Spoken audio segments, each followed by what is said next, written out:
नमो भगवते वासुदेवाय। यदा यदा ही धर्मस्य ग्लानिर्भवति भारत। प्रभु श्री कृष्ण के चरणों में नमन। श्रोताओं को मेरा सादर प्रणाम। आज हम सुनेंगे संपूर्ण गीता सार, वो सार जो अर्जुन का भ्रम दूर कर गया, हृदय का अंधकार समाप्त कर गया और एक साधारण मनुष्य को महावीर बना गया। यह सिर्फ युद्ध भूमि की कथा नहीं, यह आपकी जिंदगी की हर लड़ाई का मार्गदर्शन है। कुरुक्षेत्र की रणभूमि में अर्जुन की स्थिति वैसी ही थी जैसी आज एक सामान्य इंसान की होती है। भ्रम, दुख, डर, असमंजस और जिम्मेदारियों का भार। अर्जुन ने कहा, मुझे समझ नहीं आ रहा, मैं क्या करूं? और सच बताएं, यही प्रश्न आज करोड़ों लोग पूछते हैं। जीवन में क्या सही है, क्या गलत है, किससे लड़ना है, किससे नहीं, किस दिशा में चलना है, दर्द क्यों आता है, भगवान हमारे साथ हैं या नहीं? गीता इन्हीं सभी सवालों का जवाब है। आत्मा कौन है, शरीर कौन है? कृष्ण का पहला उपदेश, तुम शरीर नहीं आत्मा हो। शरीर तो बदलता रहता है, बचपन, जवानी, बुढ़ापा और फिर नया शरीर, लेकिन आत्मा अजर है, अमर है, अविनाशी है। इस ज्ञान से दो चीजें समझ आती हैं।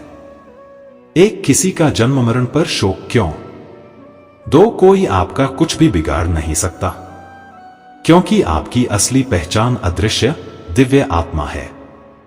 जैसे नदी का पानी बदलता है पर नदी वही रहती है, वैसे ही शरीर बदलता है पर आत्मा वही रहती है। कर्म ही धर्म है। कृष्ण कहते हैं, निष्काम कर्मयोग ही जीवन का मार्ग है।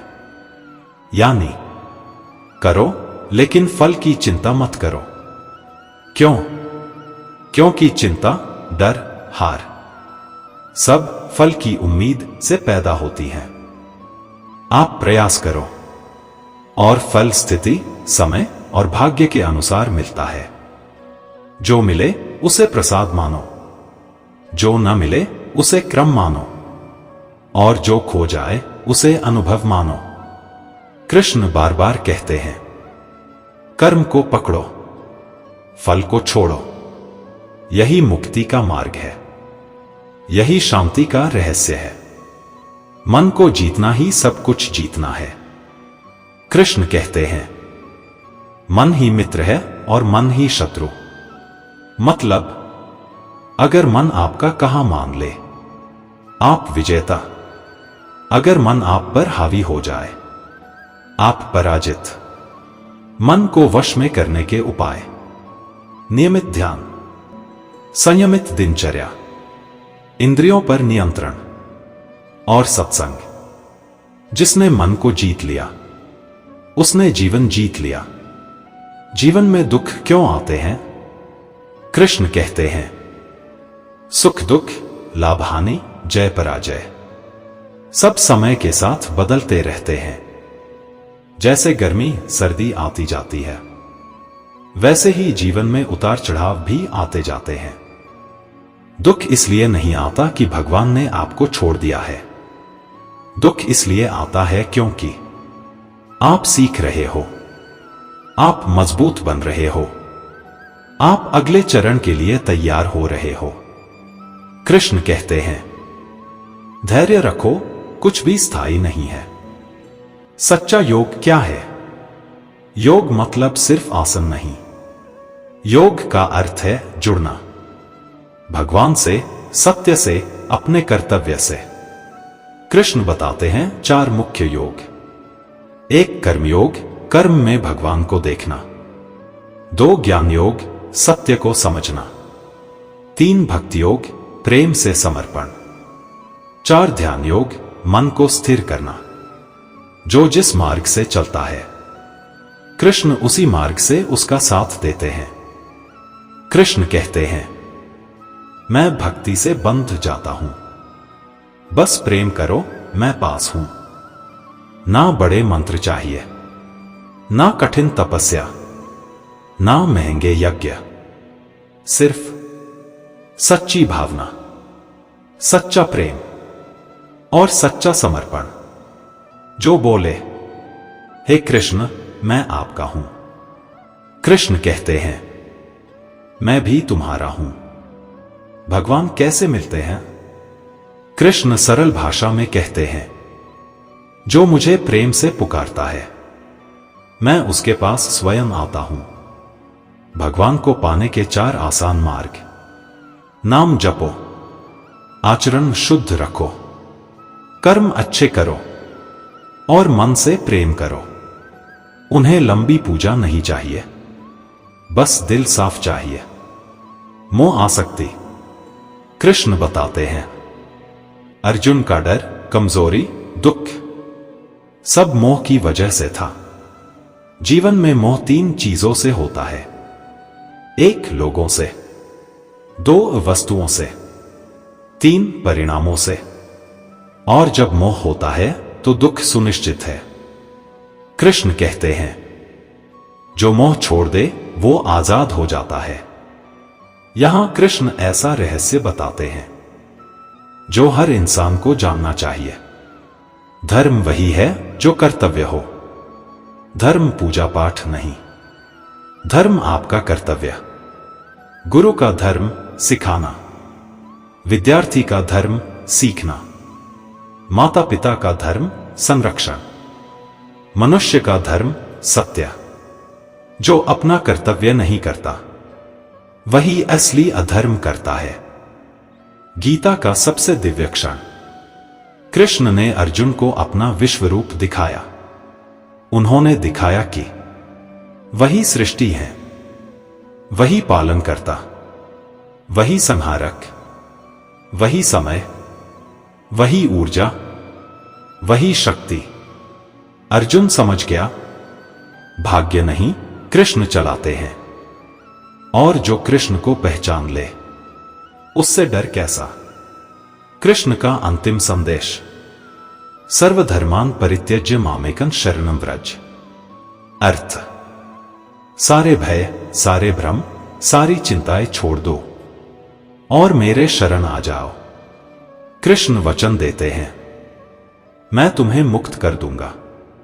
यही गीता का सार है। समर्पण। 25 मिनट की इस पूरी यात्रा का सार एक पंक्ति में। कर्म करो, मन शांत रखो, फल भगवान पर छोड़ दो और जीवन को पूजा बना दो। यही गीता है, यही जीवन का मार्ग है। जो इस मार्ग पर चलता है उसका अंत अंधकार में नहीं होता। श्री कृष्ण कहते हैं, जो मेरे उपदेश को प्रेम से सुनता है उस पर मेरी कृपा सदा बनी रहती है। आज आपने गीता का सार सुना। यह स्वयं में एक पुण्य है। कृष्ण अर्जुन को समझाते हैं, इच्छाएं ही दुख का कारण है। देखिए, जब इच्छा पूरी हो जाती है मन खुश, जब इच्छा पूरी नहीं होती मन दुखी। यही मन की अस्थिरता है।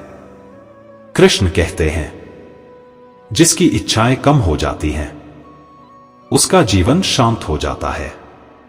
इच्छा छोड़ने का मतलब यह नहीं कि कुछ चाहो ही मत। अर्थ यह है, इच्छा आपको नियंत्रित न करे, आप इच्छा को नियंत्रित करें। जब तक मन इच्छा के पीछे भागता रहेगा मनुष्य चैन से जी नहीं पाएगा। कृष्ण कहते हैं, गुस्सा मोह से जन्मता है, मोह इच्छा से और इच्छा इंद्रियों से। मतलब, जब कोई चीज आपकी उम्मीद के हिसाब से नहीं होती तो मन क्रोधित हो उठता है। गुस्सा क्या करता है? निर्णय क्षमता नष्ट, बुद्धि भ्रमित, रिश्ते टूटते, शांति गायब और मनुष्य अपना ही नुकसान कर बैठता है। कृष्ण का उपाय, ध्यान, संयम और विवेक। अर्जुन की तरह यदि आप गुस्से के बीच कृष्ण का नाम जप लें मन तुरंत शांत हो जाता है। कृष्ण बताते हैं, सच्चा ज्ञानी वो नहीं जो बहुत पढ़ ले, पर वो है जो आसक्ति छोड़ दे, जो द्वेष छोड़ दे, जो स्थिर बुद्धि वाला हो, जो सुख दुख हानि लाभ में एक समान रहे, जो सत्य के मार्ग पर अडिग रहे। ज्ञानी का दिल नदी की तरह होता है, बहता है पर हलचल नहीं करता। ज्ञानी का मन आकाश की तरह होता है, बादल आते हैं जाते हैं, पर आकाश कभी विचलित नहीं होता। कृष्ण कहते हैं, मैं भक्त का भार स्वयं उठाता हूं। किस भक्त का? जो प्रेम से पुकारे, जो सत्य के मार्ग पर चले, जो समर्पित रहे, जो लोभ मोह में न फंसे। कृष्ण यह नहीं कहते कि समस्या नहीं आएगी। कृष्ण कहते हैं, जब समस्या आएगी मैं उसके साथ रहूंगा। यही विश्वास ही भक्ति का आधार है। कृष्ण कहते हैं, मेरा त्रिगुणात्मक माया रूप, जिसे मनुष्य आसानी से नहीं पार कर सकता। ये तीन गुण क्या हैं? एक सत्व शांति बुद्धि, दो रजस इच्छाएं दौड़, तीन तमस अज्ञान आलस्य। माया मनुष्य को इन तीन गुणों से बांध देती है।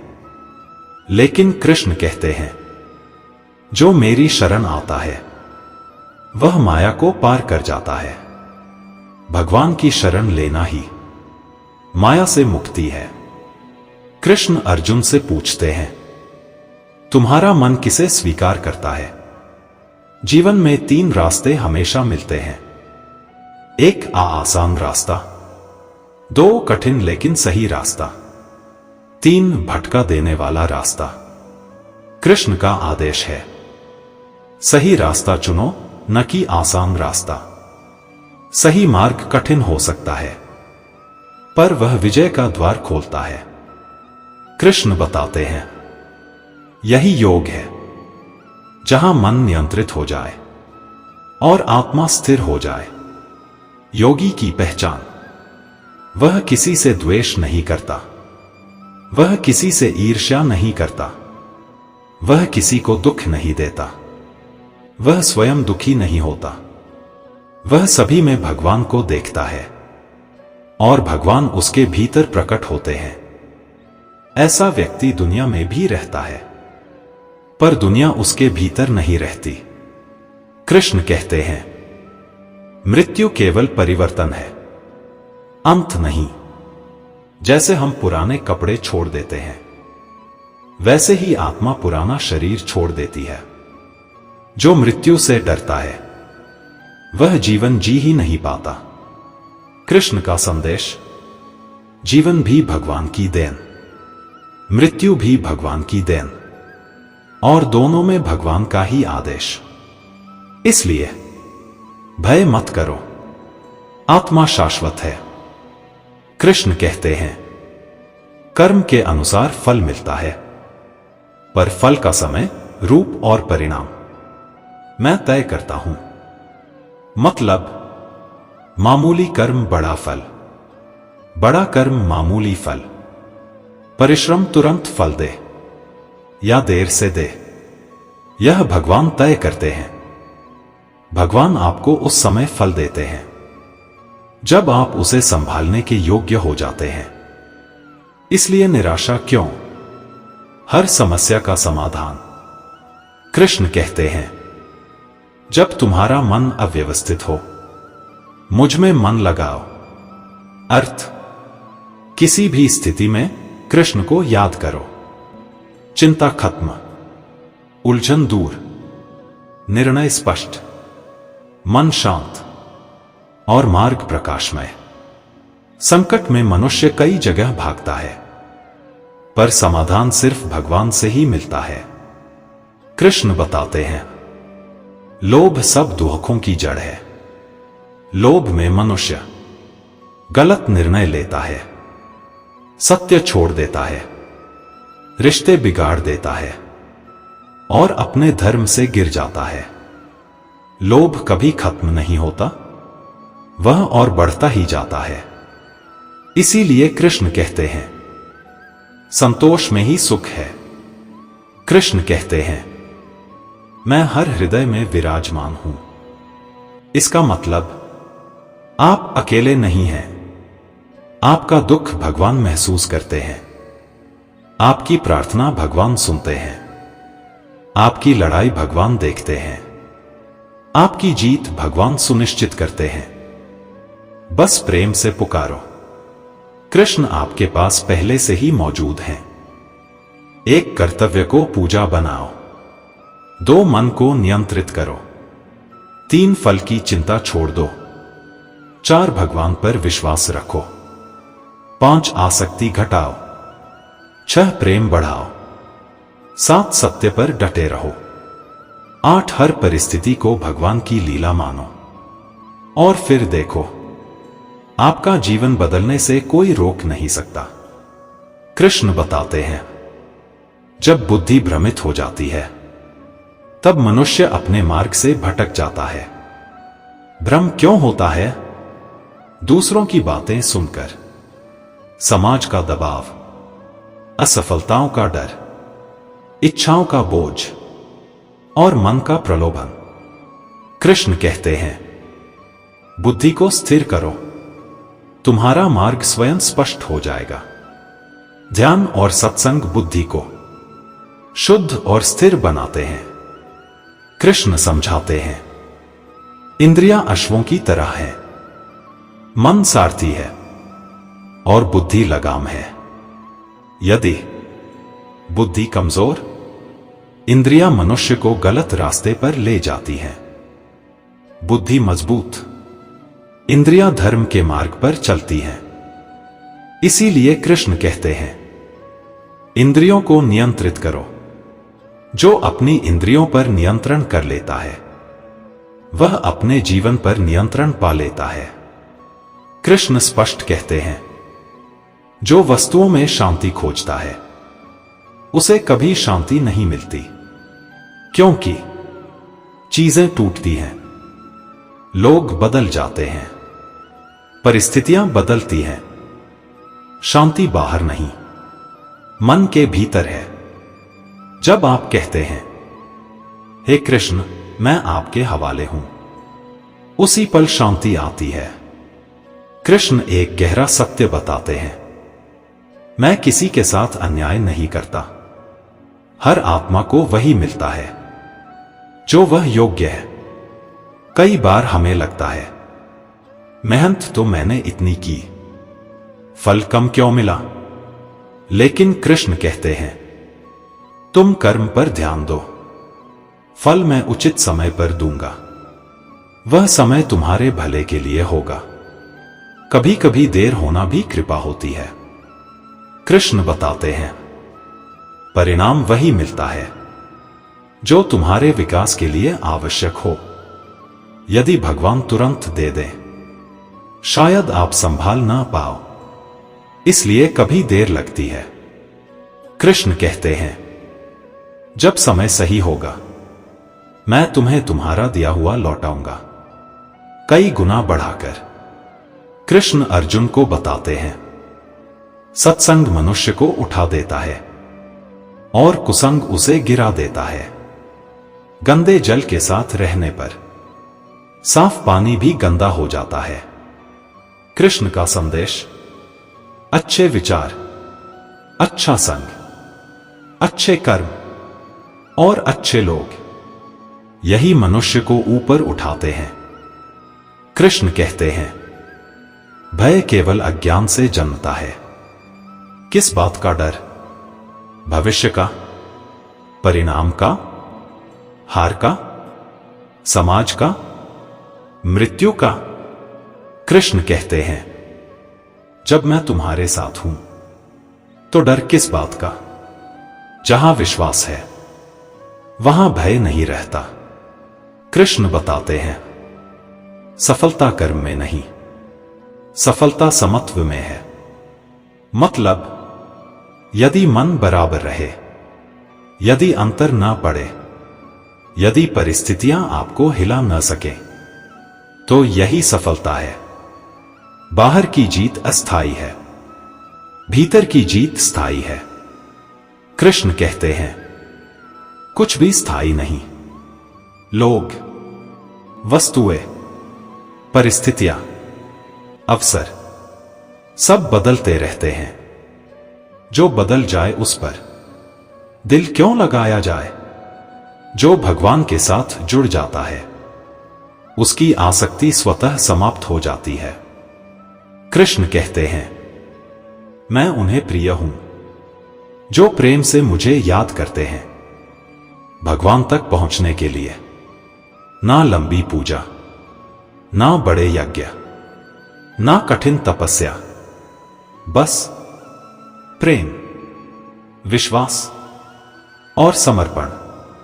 इन्हीं 3 गुणों से मनुष्य भगवान को पा लेता है। कृष्ण कहते हैं न अधिक खाओ, न अधिक सोओ, न अधिक जागो, न अधिक काम करो। अत्यधिक कुछ भी मन की शांति छीन लेता है। संतुलन ही बुद्धि की पहचान है। बहुत लोग सोचते हैं गीता युद्ध की बात करती है, पर सच यह है गीता जीवन के युद्धों के लिए है। दुख का युद्ध, मन का युद्ध, जिम्मेदारियों का युद्ध, रिश्तों का युद्ध और सही गलत का युद्ध। हर इंसान रोज युद्ध लड़ता है और गीता बताती है उसे जीतना कैसे है। कृष्ण कहते हैं मैं हर परिस्थिति में तुम्हारे साथ हूं। लेकिन मनुष्य कभी कभी कह देता है भगवान मेरी सुनते क्यों नहीं। सच्चाई यह है आप परेशान होते हैं, कृष्ण देखते हैं। आप रोते हैं, कृष्ण संभालते हैं। आप हारते हैं, कृष्ण उठाते हैं। आप लड़खड़ाते हैं, कृष्ण थाम लेते हैं। वो कभी नहीं छोड़ते। कृष्ण बताते हैं हर कठिनाई तुम्हें आगे बढ़ाने के लिए है।